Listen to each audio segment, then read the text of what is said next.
I'm Tanya Fox, and you're listening to Fox Talks Business Podcast. I started my career in the corporate world, but always played to my own tune and loved to think outside of the box. This didn't always serve me well with the bosses, so I made the decision to become an entrepreneur. And that little seed of entrepreneurial curiosity continued to grow as I branched out into retail, service, and franchise businesses.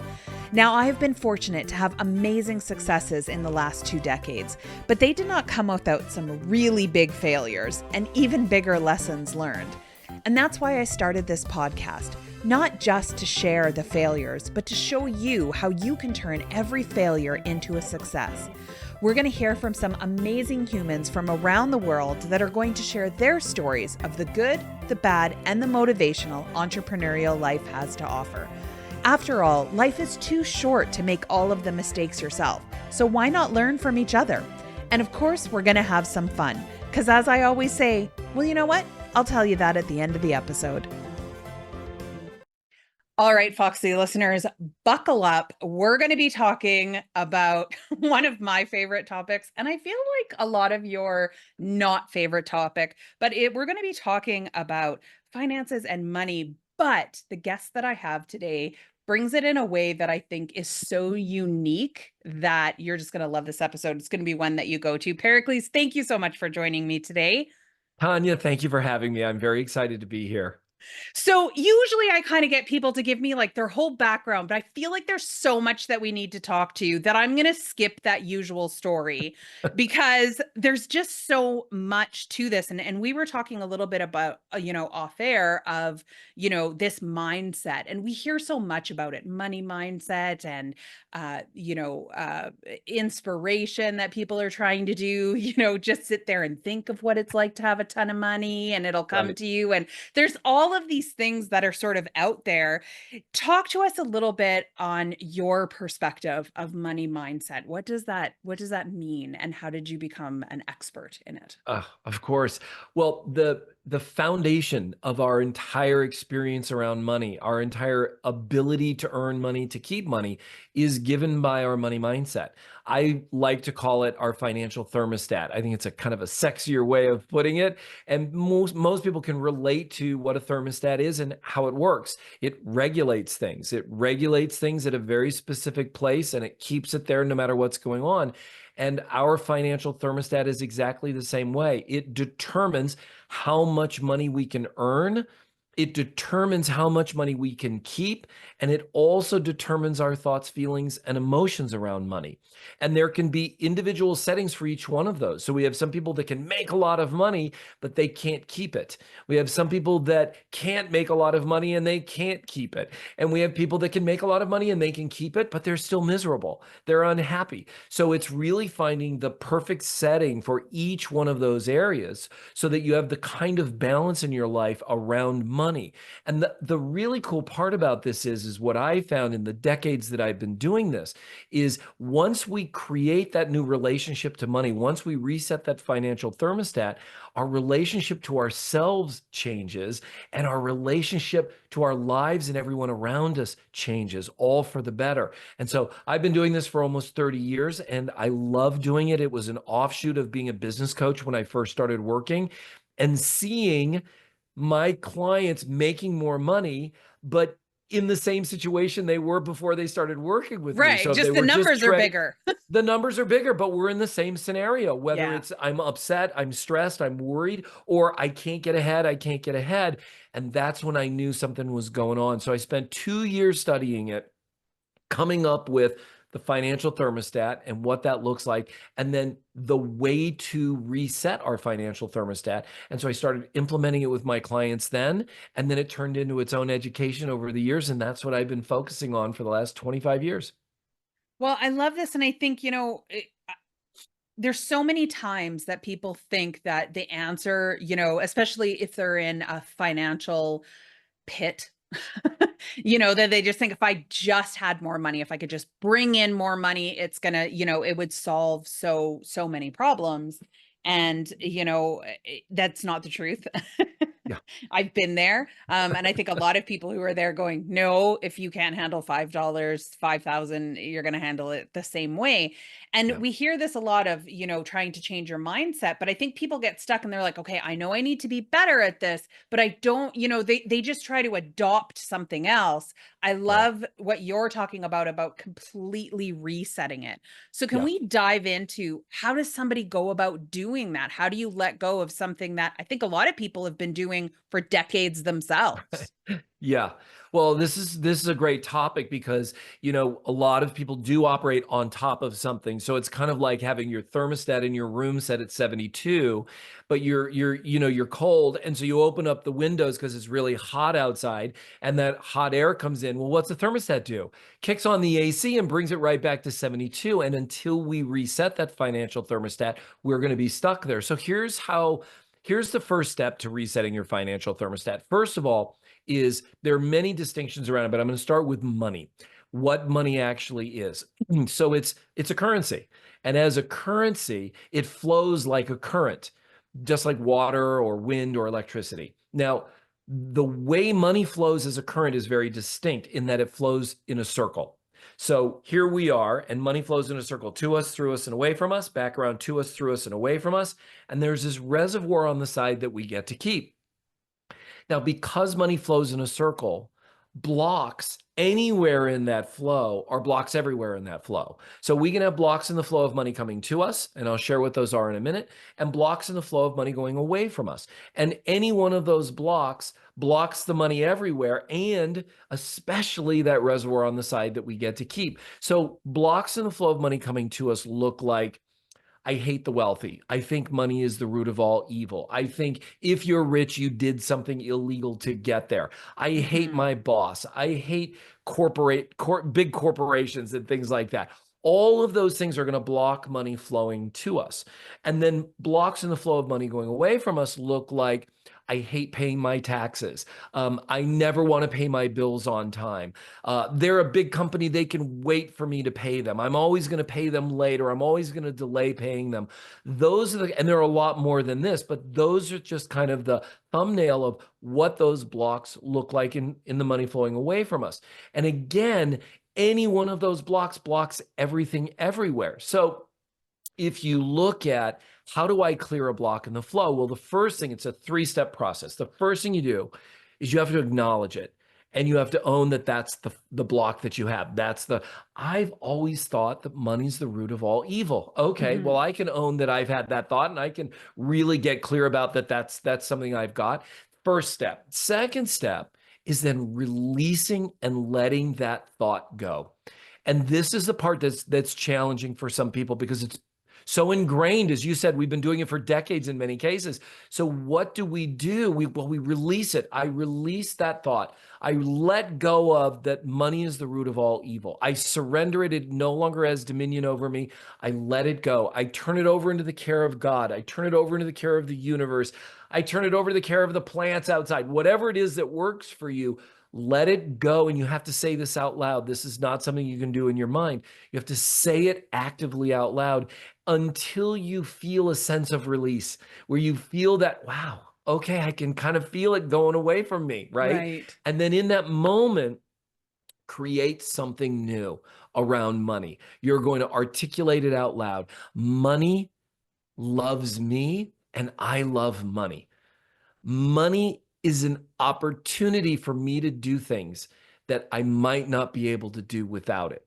And it's something that's positive, something that's declarative, and something that's created in that moment. And you keep saying that every single time that thought comes up, because it won't go away. It will diminish over time. It will no longer have you like it's had you. And it's that opportunity to now reset that thought, which is your financial thermostat, to something new, which is, I love money and money loves me. Money flows to me abundantly every single day. Money is an ally for me, whatever that looks like for you. So you implement those three steps and you've now cleared that block. And now you look to find what the next block is, and then the next one. And the more you clear those blocks, the more money will flow to you abundantly and freely every single day.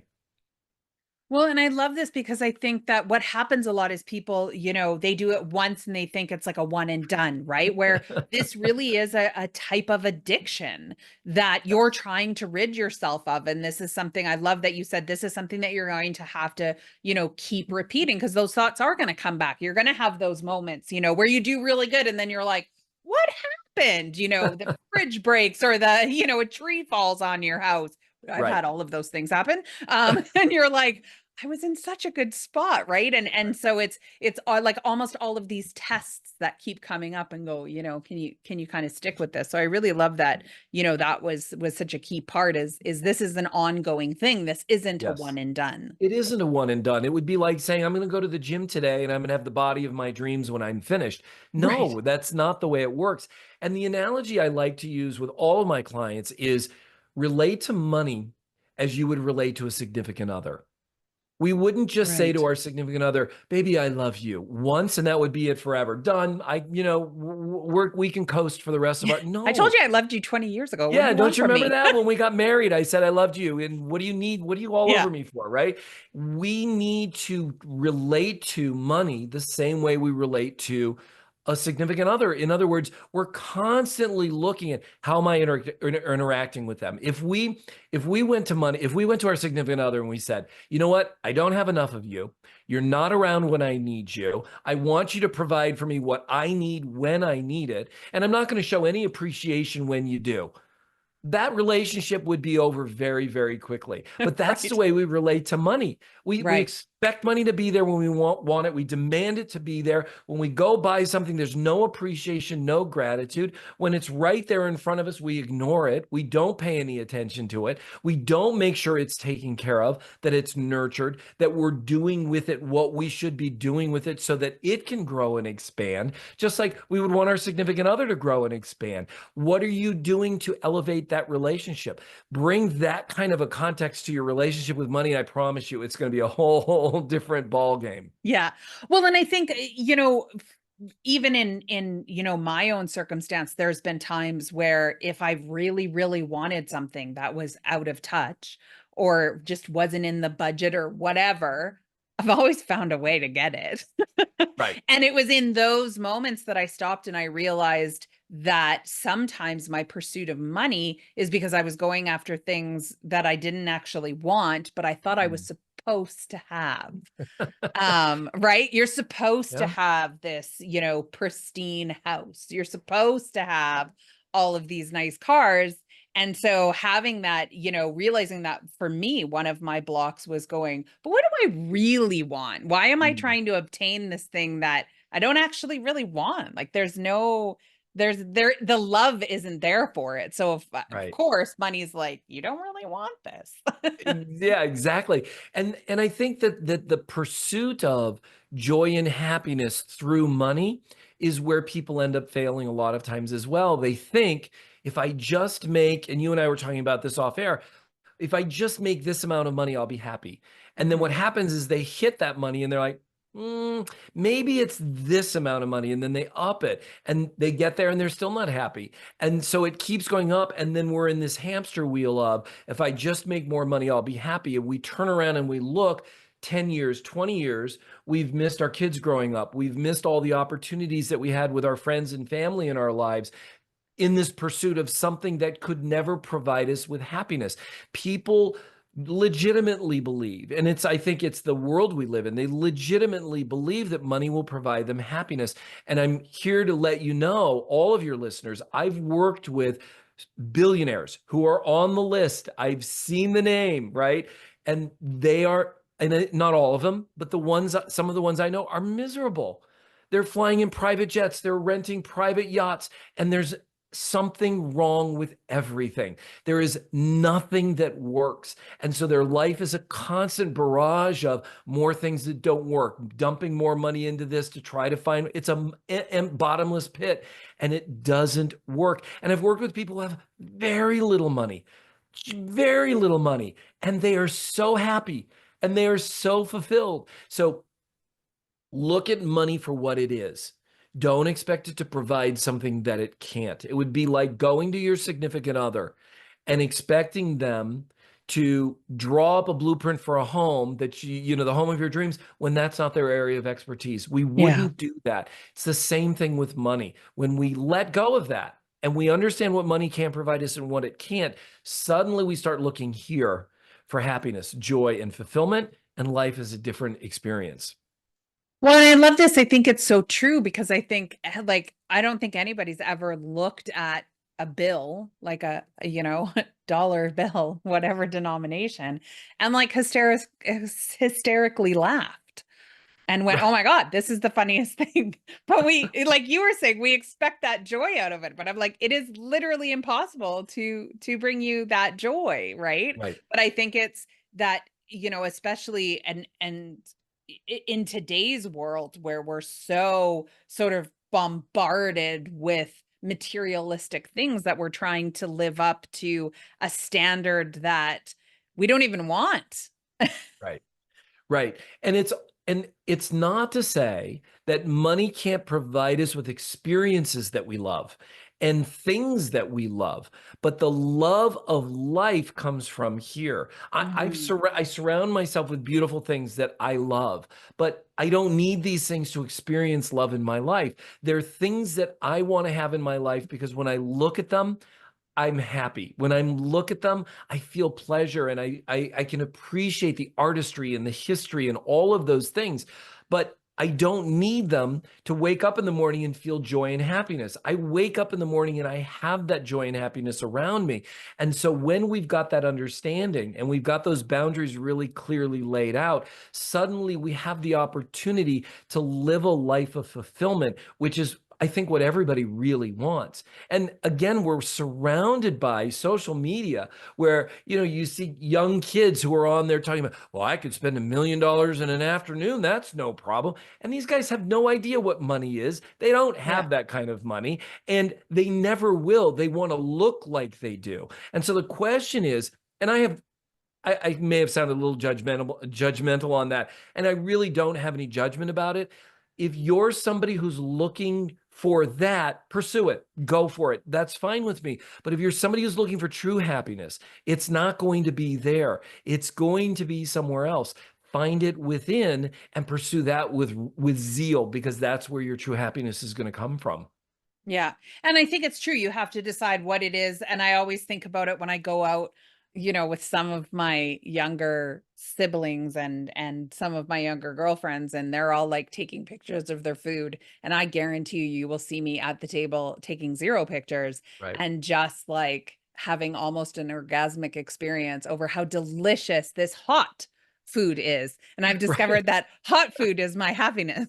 Well, I think that if we really look at that, we are living in a digital world Mhm. that divorces us from those experiences that we really truly will find fulfilling. I remember many, many years ago on my first trip to France, seeing the Mona Lisa for the first time. And I was so excited to see it. And the entire experience as I was looking at the sea of people was everybody holding up their phones, taking pictures of probably the most famous picture in the world, instead of just standing there and Looking at it. experiencing her. And that's what I did. I just stood there and experienced her. And it was so emotional. It was so extraordinary. And so when we start to remove those barriers, suddenly we have a different experience of life.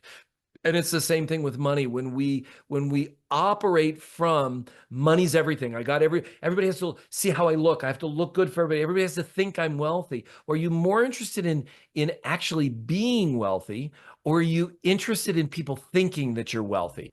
That's the important thing. What is it you truly want? If you want people to think you're wealthy, great, go for that. But if you want to truly have wealth, and wealth isn't just money. Wealth is love. Wealth is fulfillment. Wealth is understanding what is enough. Mhm. That's what true wealth is. Then there's a different path, a different way to look. So we've kind of let's say there's somebody who's sitting there going, okay, I'm understanding that the money currency is a circle, and they're working on, breaking down those blocks because I'm sure Yes. everybody has multiple of them. And as soon as you break one down, like anything else, right? There are Something going to else be always lots of seems them. to pop Trust you me. up. I have them. Everyone has them. Yes. Yeah. So what is, what would the next step be that they should be taking to sort of continuous, to continue to change this relationship and start creating a more powerful one with. Yeah. So the clearing of the blocks is the first thing. You'll start to notice that money will show up more around you than it did before. I was actually I did a podcast a few months ago, and in the intro to the podcast, which we hadn't done when we recorded, she said, after I did this interview with Pericles, I saw this block. I hadn't paid this bill for a doctor, and I was just resisting it because I resented the doctor and resented having to pay. So I paid the bill.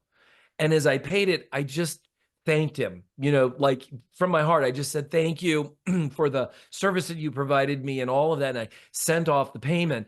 And within 5 minutes, somebody signed up for a program online of mine that I'd totally forgotten even was out there. And so that it can be that fast, this kind of clearing blocks and money flowing in our lives. And the next thing to do is to start noticing where money shows up in our lives. And again, this is that relationship conversation or that relationship example.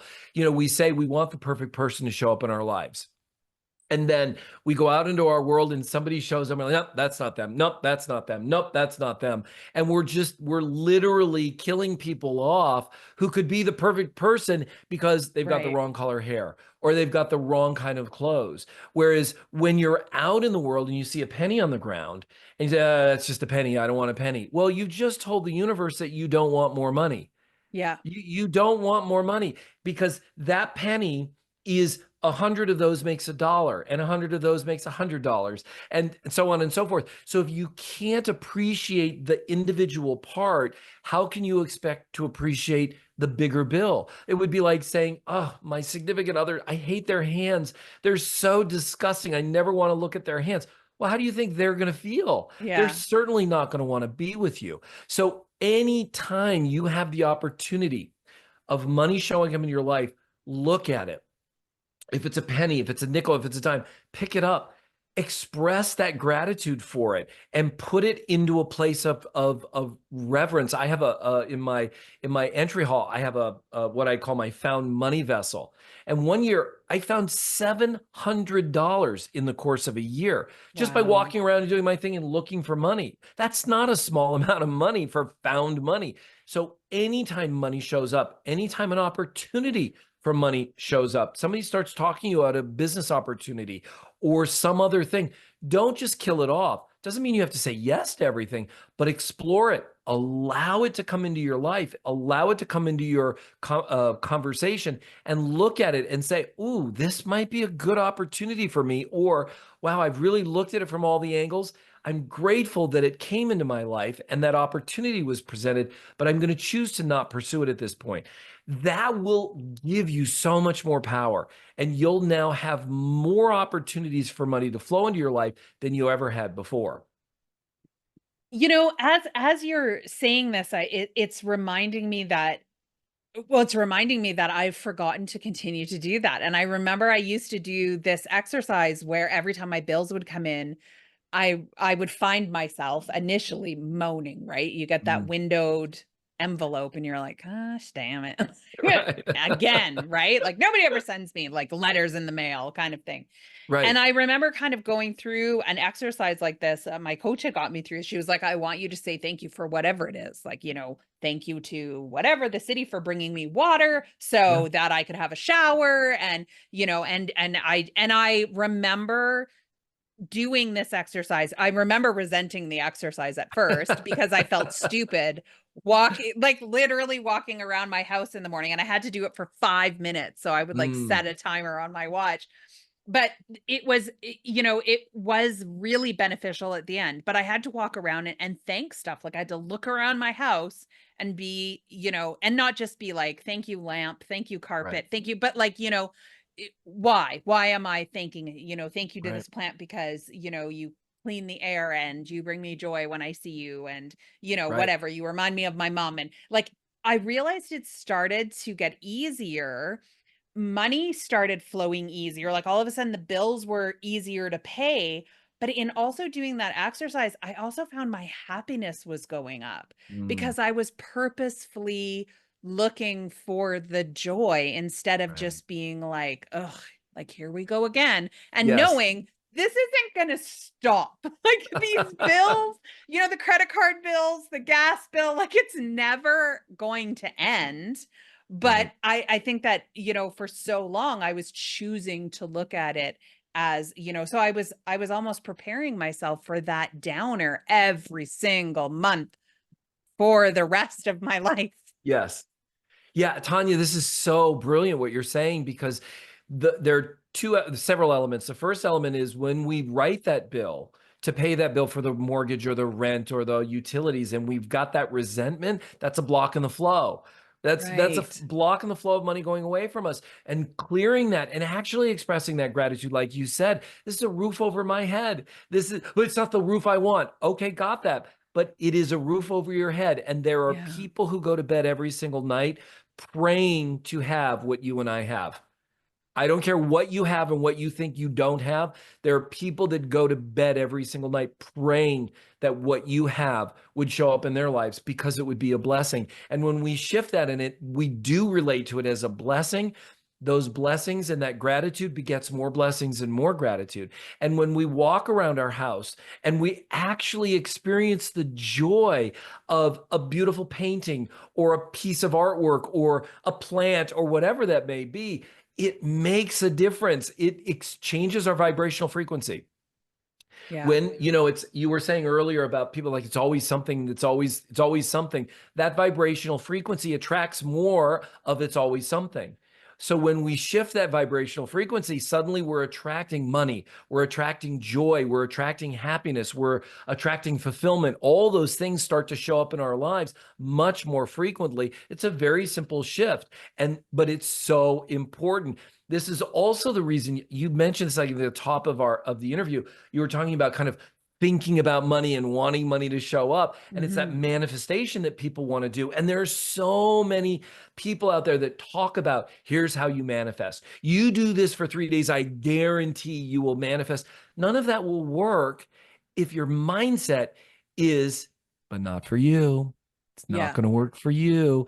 That little conversation is that financial thermostat, and it will kill your ability to manifest. So when that conversation shows up, you got to do those 3 steps to clear that block so that you can then manifest. So for any viewer or listener out there who's thinking to themselves, yeah, but I try to manifest and it doesn't work, listen for that little conversation, that whisper in your ear. It can be anything. You're not pretty enough. You're not smart enough. You're not whatever enough, or it Yeah. just You won't you happen for didn't you. make as much as someone else who was doing this. Exactly.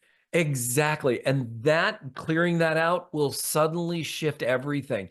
And then that gratitude you were talking about, it just, if nothing else, you will turn around and look back at your life and think, wow, I've lived a life of gratitude. How extraordinary would that be? Yeah.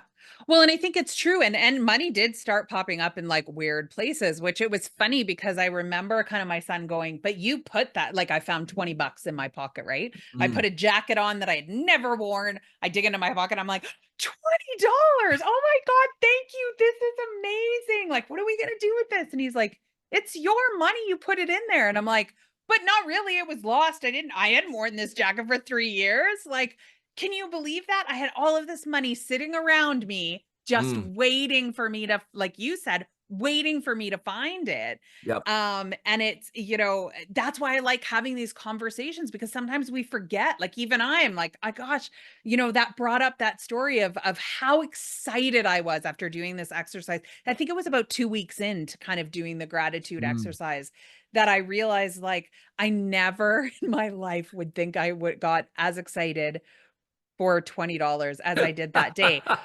But, it led to so much other things because of course we went out that day and I was like, let's do something fun with this. And I Mm, remember the memories of sitting around the picnic table that we had ordered ice cream and we were sitting outside and we were laughing, and like that $20 just brought so much joy. Whereas yeah. in a different mindset, I would have been like, oh, that's great, but I needed 200 to pay this bill. You're like, what's 20 Exactly. bucks gonna do? Exactly. And it's that simple shift that will alter the quality of life forever, because I know there are people who are listening to this thinking, yeah, but it's only $20. You probably didn't get very much ice cream. You probably all those negative things. Yes, we Yeah. can go down that path. And what we're going to do is manifest more of that versus celebrating and honoring and appreciating that $20 and everything that it provided in that day and the picnic table, and that Yeah. just glorious moment. And those are the things that when we embrace them, more of them come towards us. So really, I love this. Thank you for sharing that, Tanya. That was really great. Yeah. So, you know, how is, this is something that I think is, do you find that this reset happens, or that the reset needs to be done as we grow too? Because I imagine, like, once this, your flow is starting working, I know, like, even myself in business, as I've grown and was at a different level and maintaining a different level, there was new things that kind of popped up that I was like, I didn't know these problems existed. Well, there's this, I don't know if it's a philosophy I'm not sure where it came from. I don't even know if I created it or not. It could be somebody else. We're either expanding or we're contracting. The state of the universe is that it's always expanding. Or if it's contracting, we're looking at a black star that's about to explode, right? Right. And so in our lives, it's the same thing. In our relationship with our significant other, our relationship with money, we're always expanding or we're contracting. So in your relationship to money, as you start to reset your financial thermostat and you make more money and you get to a certain level, well, now you've hit that level of the thermostat. Do you want to continue to move it up, or are you satisfied with where it is? Now, the important thing here is that you can continue to expand without increasing the amount of money that you're making. You can expand your ability to leverage the money you're making to make more money. You can expand your own capacity to use that money in ways that brings you additional things that you would like to have, or make a difference in the world in ways that you would like to make a difference. But it isn't about, okay, I'm right here now, I'm just going to stay here and I'm not going to do anything different, because then what happens is things start to contract. One of the things I like to ask my clients is a great exercise is, okay, I'm going to give you $1 million. It's tax-free, clear, net, $1 million. What are you going to do with it? Well, I pay off my house, or I buy a vacation home. I'm going to buy a new car. I love my parents. I'm going to buy their house or pay off their house. And all they're doing is disappearing money, because that's what Mhm. their financial thermostat is designed to do. We look at lotto winners, almost 80% go bankrupt within the first 5 years. Same thing with some of these extraordinary professional ball players or athletes. They make millions, sometimes hundreds of millions in the life of their career, and then they retire and they end up going bankrupt. Why does that happen? They've got so much money. How could this possibly happen? Their financial thermostat is not at the setting where it can keep that kind of money. And so when we hit the new setting, we can maintain that setting, but expand our capacity and our understanding of how to leverage it so that we know what to do with that money. And now my clients are starting to look at, what would I do with it? I've got this perfect relationship, this perfect person in my life. What am I going to do to nurture that relationship? Yeah. What am I going to do to become better myself in that relationship? Better as a better spouse in that relationship. All those dynamics start to come into play. Doesn't mean we need to get a bigger house or go on more expensive vacations, but what are we going to do to increase or improve the quality of time that we're together? And it's the same thing with money. Expand your capacity around it versus contracting. Do you think a good exercise too is also, like, really sort of taking a step back and looking realistically at all of these things? Because, like, I know I remember we were driving and we were looking at all of these, like, multi-million dollar homes, and my husband and my son are like, "Oh my god, look at this! It has a pool and it has a tennis court." And I was sitting and I'm laughing to myself because, of course, I understand what they're saying, right? That's so big. We would each have our own bathroom. There's a garage, like all this stuff that we didn't have. And I'm laughing and they both look at me and they're like, "What?" It's so funny. And I'm like, "You guys are like, I mean, you guys are daydreaming and I think it's fantastic." And all I can think about is how annoying it would be to clean that house. Like, like Oh my God, that would take forever. Like, and these big kitchens, and I was like, do you know how long? Like, I have a small kitchen, and I still lose stuff, and it takes me forever to find it. And I was just kind of, it took me a moment to kind of go, it's so interesting how my perspective of things that at one time would have been like a what if. Right. Now I kind of go, meh. You Yep. know, like if I won Yep. the lottery, I wouldn't do that. You know, like people always say, like you were saying, if I gave you $1 million, like I just thought, you know, before it was I would buy a big house, I would set my mom up so she, I would pay off her mortgage, all of that other stuff. Now I'm like, I would hire somebody to cook for me because that's something I don't like to do. People are like, "Seriously?" I'm like, "Yeah." Like, I wouldn't leave my house. I would still in the same house, but, like, I think that would be great, is to just call up a guy and be like, "Pierre, this morning, I think I would like, like, a hard-boiled egg and some hollandaise sauce with some bacon," and, like, to me, that is like a dream, and it's funny how it's evolved when, I had those moments where I'm like, "Yeah, I probably could have afforded to do this," but Right. never did because I was stuck in the wrong mindset, right? Right. And I think it is important for us to really look at the realities of what the things we say we want are. And for Yeah. example, that big house comes with big property taxes and bills to maintain it and all that. And that's one of the reasons people implode so quickly. Yeah. They will go out and they've gotten, I don't know, 10, $20 million in a lotto win, and they'll go out and buy 4 or 5 homes. And those 4 or 5 homes can translate into hundreds of thousands of dollars every single year in expenses, in property taxes, insurance, maintenance, upkeep, utilities, all of those things. And suddenly they realize, oh my gosh, I'm upside down. I don't have any Yeah. more income, and I owe this $100,000 this year. And they're really in a rut. Then they end up going bankrupt, and they're worse off than they were before they actually won the lotto. So it's all about the flow of money. How much money do you have flowing to you? And where are you choosing? And I mean choosing to flow money away from you. And then where are you I love that. choosing, or how much are you choosing to flow to that reservoir on the side? And what are you doing with that reservoir on the side? Are you working with that, nurturing it so that it's making you more money? Most people don't think about that. They just, if I said, okay, what would you do other than spending it? How would you invest it? They would just go blank. Their eyes start to cry. I don't know. Well, I'm just going to hire a financial advisor. Okay, great. There's some great financial advisors out there. There are also a lot of them out there that are very happy to separate you from your money. Right. Yeah. Why would you put into someone's trust something so important? It would be like saying, I just had this newborn baby and I really don't want to take care of it. So, oh yeah, yeah, yeah. Here, why don't you take care? Just some person you've got Bring off it an ad back or to me something. at 16 and then Yeah, I'll see how you've exactly. done. Yeah. And we'll see how it went. We need to understand what someone's going to be doing with our money before we allow them to do something with our money. And Right. most people don't want to do that. They don't want to understand what's going on. And so they're getting killed with fees. They're getting killed with, well, we moved you from this investment to this investment. Okay. Well, what we don't realize is they're making more money off of that because they moved it around than I'm making. That's why it's so important for us to understand it. You don't need to be a financial advisor. You don't need to be at that level, but you have to have an understanding of it so that you can know what they're doing with your money and you can make informed decisions and choices about your money. Same thing with, how much do I want to spend on a home? A lot of people think, well, the lender just said I can afford this much every month. Okay, great. Well, why would you max yourself out? Why do you Yeah. do you need that big of a house? I used to live in a house that there were rooms I didn't even go in.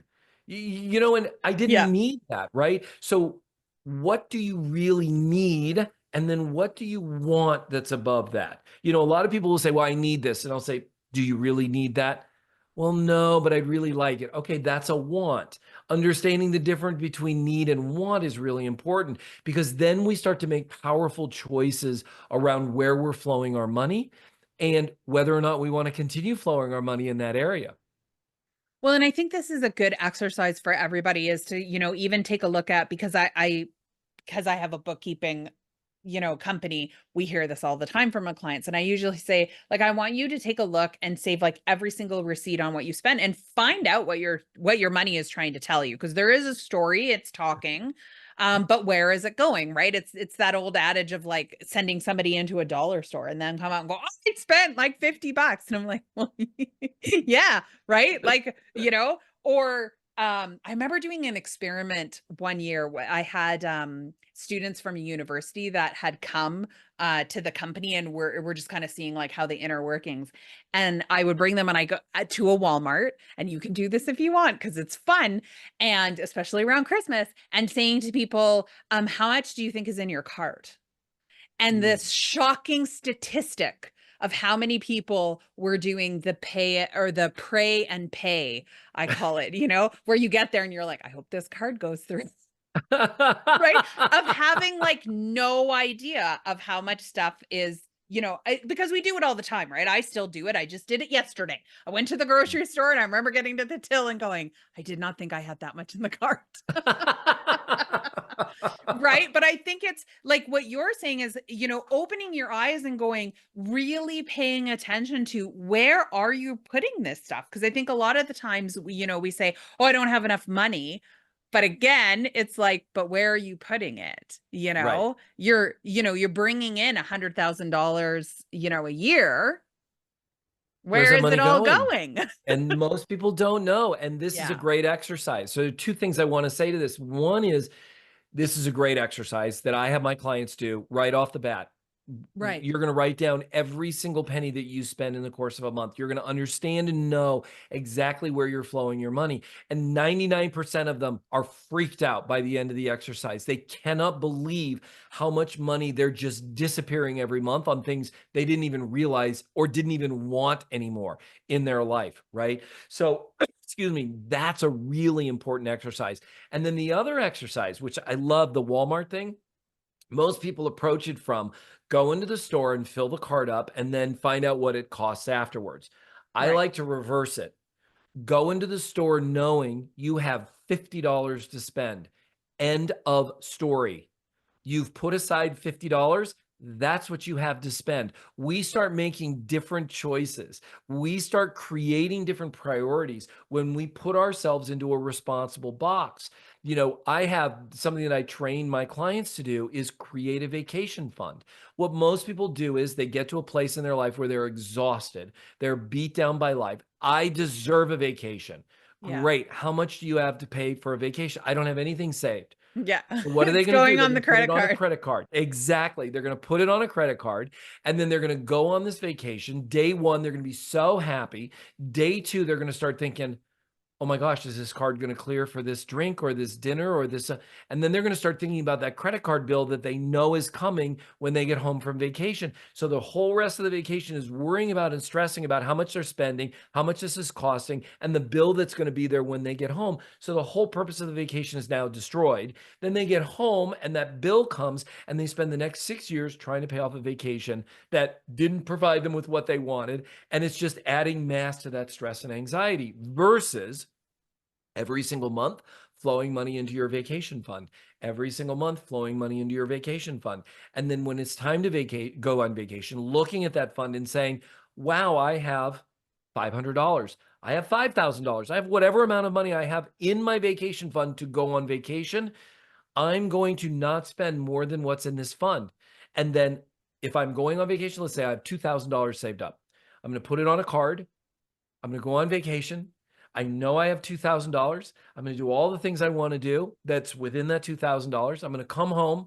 That $2,000 bill is going to come on my credit card. I'm going to pay it off in full, and I'm going to have cash back as well. So I'm going to get a 3% or a 4%, or I'm going to get points bonus for money I was going to spend anyway. Yeah. This is a whole different way of approaching things because Yeah, because suddenly now you your get vacation has made you money.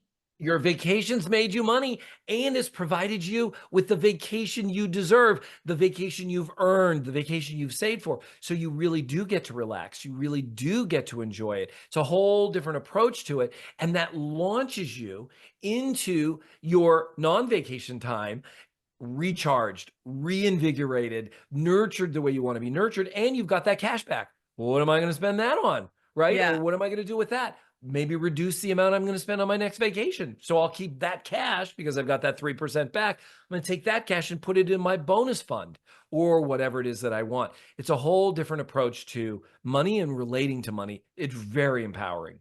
Yeah. I love that idea because I think people just get, kind of stuck and just think, also, I've got one bank account, or two. I have like a checking and a savings, and I'm going to keep it there. And I remember the day that, my husband was like, we were on like a quiz for a show or whatever. And they're like, and how many bank accounts do you guys have? This was just last year. I'll have to see if I can find it. And my husband was like, two. And I'm like, 10. Right? And it was just like funny. He's like, "Wait, what?" And I'm like, "Well, we have an emergency fund that I put like money into. We have like my son's college fund or whatever he wants to do later in life that I put it into there." And he was like, "How much is in these?" And I'm like, "I have no idea."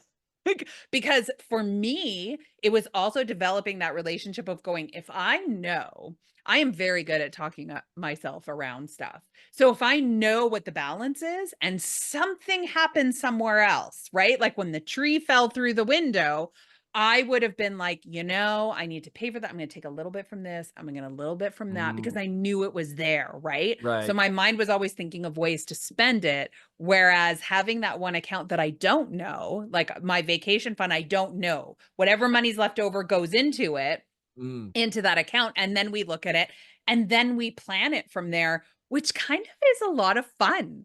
Like when you were saying that, I'm like, it's a lot of fun to plan your vacation differently, to Right. switch that and go, this is how much we have. Let's work within that and see what amazing things we can create. Yep. It makes you look at things a little differently, Yeah. and plan things differently too. Absolutely. And it gives you this sense of power because you're flowing money into all of these accounts. And so, from an energetic perspective, you're flowing money into those accounts. And then the bank is flowing, if you've got it set up this way, the bank is flowing money into those accounts as interest. So you're Right. getting Yeah. money. And when we create that momentum, it creates a vacuum or a wake and it pulls more money towards it on an energetic level. Now, if I can share one thing with you, Tanya, that I Absolutely. recommend, you said emergency fund. When we have emergency funds, what do we have? Emergencies. Right. Create a wealth fund because when you're creating wealth, you're building on wealth. And then no matter what shows up, if there's an expense that's unexpected, because that does happen Mm. from time to time, I've got this wealth fund that I can draw from and pay off that without any problem at all. So we've got a mindset of Changing we're that name. creating, yes, we've got a mindset of we're creating wealth, not creating an emergency. Well, I've got this Emergency, emergency yeah. fund. I need it for something. So obviously we got to create an emergency so that I can spend that money. Heck no. I'd rather you create a wealth fund that you never have to touch until you're retired. And if some unexpected expense shows up, I'm going to tap into my wealth fund. I'm going to cover that with no problem. Oh, Everything I gets love that. handled in that context. Yeah, because you're right, there have been moments where, something does pop up for it. I've been fortunate that I don't really use it, it just sits in there, but I like changing the name, to Mm, some it's yep. one of those things, just $1,000 that, but I like Yep. changing that, maybe just having, like, fun money or something. It could be Just your there for freedom whatever. account. It could be your fun money. It could Yeah. be your freedom account. You get to choose the name for yourself, but make it in something that's positive rather than this ooh, Negative. emergency. Yeah, exactly. I love that. And I think this is a good reminder for everybody who's listening too is, really paying attention to those words that maybe you're not thinking of negatively, right? Because in my Yep. head I was like, "Oh no, this is just in case but you're right. Then Just the in case. expectation is that something is going Just to in come up. case, exactly. Yeah, And my mom used to it was one of the mindsets that my mom had that I caught on to really fast is she always said, "Well, it's always something. It's always something." And if I look Mm, back at their lives, it was always something. There was always something that show up, and it's so insidious because we don't see it. We're raised in it, and it becomes generational. These yeah. mindsets become generational. And when we start to notice them, we can start to really clear those blocks out and create something new rather than A4 on the jukebox, which is comes from our parents or came from my aunt or my uncle or whoever it is that was influencing me at that particular moment. This gives us some true power and freedom. Yeah. I love that. And I think it is, you're right. It is an important way to sort of view things from a different perspective. Because sometimes you don't know, right? You have no idea. And I always share the story of my mom and stepdad had a boat and they sailed for 20 Mm, years. They were in the Caribbean a lot and they spent 20 years on this boat. And a lot of people, oh, it must be nice to come from money. And it's so funny because whenever people would say that, my mom would laugh and she'd be like, whose life were you living? She's like, there were times where she would do, like, ended up becoming she worked in the government and she ended up becoming a therapist. And so she did reflexology. She was like, I would rub people's feet on the beach to make $5 so we could split a burger and a beer. mm, Um, but it was, her realization was the dream was more important than what everybody else's reality was. And they were right, so happy for that beer, sharing right, a beer and splitting that burger because they were able to do it in paradise, right? It right. wasn't about the money. It was about, what they were experiencing for that. And I think it's a good Exactly. reminder for people that there's always a reality behind when you look at somebody and go, oh, that must be nice. Yeah, exactly. It reminds me of the movie Titanic when Jack is having dinner in the dining room and they say, where do you live? And he says, well, yesterday I was living under a bridge and today I'm having dinner with you fine folks.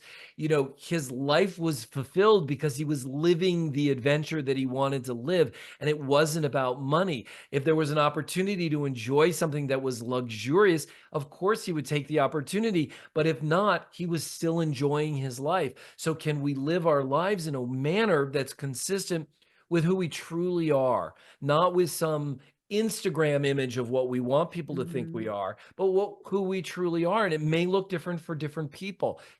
Having that big house, having all of those nice things may be part of what your story is. And if that is great, just make sure you're maintaining that sense of joy and happiness. I remember years ago, there was a restaurant in Beverly Hills I used to go to every Friday night because I lived that lifestyle. And I remember us coming out and there were these two women that were talking. They were having dinner and coming out. And one of them was saying, the maid is just not making the bed the way I want it. I cannot go on like this.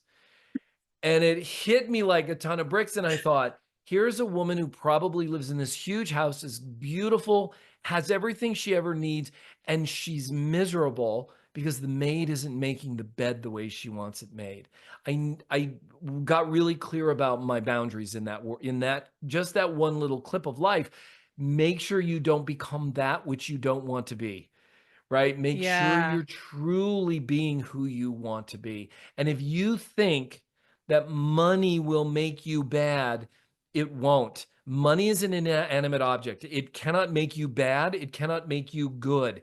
It will only amplify who you truly are. So, what are Mm. you going to allow it to amplify? Look, we all have tendencies towards negative things, but what are you going to feed? What are you going to act on? Are you going to act on the good impulses or are you going to act on the bad impulses? That's what money will allow you to amplify. So, we see people with lots of money who are horrible people. It's not that money made them horrible, it just amplified who they are. Yeah. And the same thing on the opposite side. So, just be true to yourself and then enjoy money for what it truly is and nothing more than that. Oh, I love that. I think there's so many good exercises for people to kind of, just start to change their perspective, start to have a different conversation using different words, to start changing that relationship and realizing, it's no different than, kicking a habit. It's no different than losing weight. It is not something that is going to be a one and done. It's something that you're going to, this is going to be a muscle that you want to build and use forever. Yes. Just like being in a relationship, it's never over. You've never arrived in your relationship. You have to continue to nurture it if you want it to grow and expand, or it will start to wither and die. If we let it go and we ignore it, it will start to contract. Expansion or contraction. Choose for yourself whatever you want to do. So, for the listeners who are out there that are like, okay, I'm hearing all of this, it's making sense. I've taken notes, I've written it down, but I'm going to end up back in the same spot in a couple of months. Where are ways that they can, learn more about all of these concepts from you and even potentially work with you? Where do they go? They can visit my website. I have two, periclesrellas.com or resetyourfinancialthermostat.com. They both go to the same place. And there's a free masterclass that I offer to anyone that wants to watch it. I think it's just under 30 minutes, and it is the 4 keys to resetting your financial thermostat. It will give you a really great foundation that you can then use and apply in your life right now. It's designed to have an immediate impact on your life. And then at the end of the masterclass, if that's something you want to do, there's an opportunity for you to take the next step and sign up for my program, which is an 8-week program in which you'll actually get to start working with me in a group setting in resetting your financial thermostat and taking it to the next level. But the masterclass in and of itself provides extraordinary value. At least that's my commitment in it, so that people can start to take those actions right now in their life and see the results of it as well. Oh, I love that. Well, we'll make sure we have all of the links so that you guys can easily find it in the show notes to get to this. I feel like there's so much. I am going to go right now. I'm going to hold myself accountable and change the name of that emergency fund to wealth because I do have them all listed. It's one of the things I love is I can change all of my bank account names. So Mm. they all have fun names, but I'm going to change that one, and I'm going to use a lot of these others. So Pericles, it's been an absolute pleasure. Thank you so much for sharing your time with us today. Tanya, thank you for having me on. I hope this was valuable, makes a difference for people. I've had a great time. I love these conversations. Thank you so much.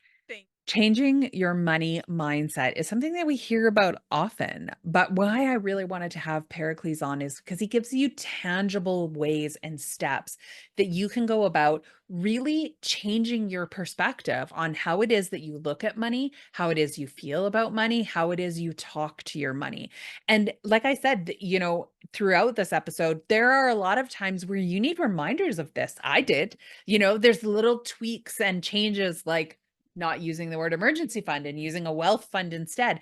These little things that you can continuously change to start changing your relationship with money and creating a money mindset and a financial thermostat that is going to keep you regulated in whatever version of success you want to have at that moment in your life. Because your financial uh, situation and your life reality is going to change. It's going to evolve. It's going to expand and contract as you go throughout life. So having these skills and building them, no matter how young or how old you are, is going to be something that's always going to be beneficial. So I hope you head to the links in the show notes so that you can head over to his website and take the free masterclass. There's so much additional information in there on top of what you learn that is just going to help you build even more skills and more steps that you can take for what you already got on this podcast episode. And then, as well, as he said at the end, there's ways that you can work with him when you're ready to even kick it up to another level. So I know it's not always an interesting topic, and sometimes we get really, really down about it. But changing the way you feel about money, the way you feel about finances, is something that you're going to be stuck with all your life. So why not take today to do it? And being around somebody like Pericles who just puts a smile on your face and makes things more enjoyable is always exciting. And it is why I bring people like this on my show. So if there's a topic or subject or something that you're like, you know what? I want some help in this, reach out to me. Send me a message, an email. You can go to my website. You can go on all of the social media. I am the one who answers them all. Let me know what it is that is pressing on your brain. What are some things that you want a different perspective of? And I'm going to do my best to bring those guests and those episodes to you. And no matter what it is that you're doing today, make sure that you take time to have fun. Because as I always say, if you're not having fun, why are you doing it?